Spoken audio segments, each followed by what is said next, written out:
Il y a des enfants possédés, mais vous les parents, vous ne savez pas que cet enfant est possédé. Il y a même des compagnons, vous voyez, chez vos femmes ou chez vos maris. C'est parfois pas normal, c'est parfois un cas d'envoûtement.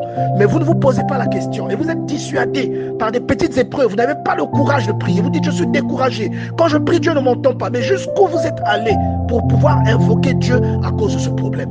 Il y a beaucoup de gens qui prient, mais tous n'ont pas la même réponse. C'est forcément que ceux qui ont la réponse font une chose que ceux qui n'ont pas la réponse ne font pas.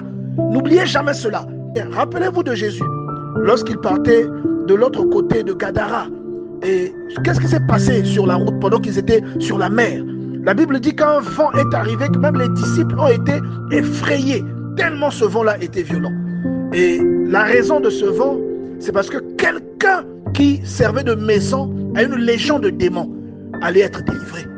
Et souvent, quand la délivrance arrive, le diable va se dresser pour que cette délivrance-là ne se produise pas, pour qu'elle n'ait pas lieu. Regardez maintenant, aussitôt que Jésus fut hors de la barque, vous comprenez maintenant d'où venait cette attaque qu'ils ont subie dans la mer. Il dit, aussitôt que Jésus fut hors de la barque, il vint au devant de lui un homme sortant des sépulcres, c'est-à-dire sortant des cimetières, et possédé d'un esprit impur. Et qu'est-ce que cet homme fait?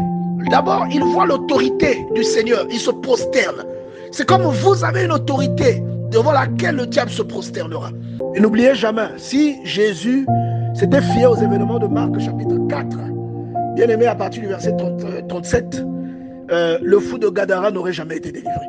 Si Jésus s'était laissé dissuader par la tempête, si c'était un peureux, un poltron, comme certains chrétiens, dès qu'il y a une situation, ça le décourage.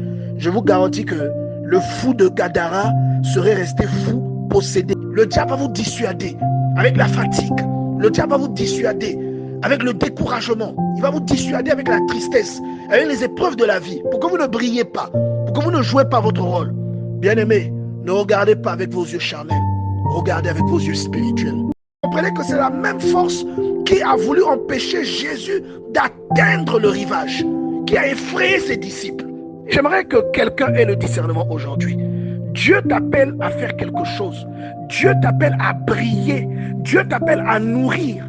Dieu t'appelle à enseigner. Dieu t'appelle à exhorter. Dieu t'appelle à rendre confiant, à rendre fort.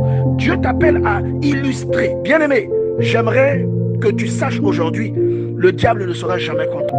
Il s'opposera toujours à toi, de quelque manière que ce soit. Que ce soit avec un homme avec qui tu t'es marié. Tu verras que du côté parfois de cet homme, quelqu'un se lèvera.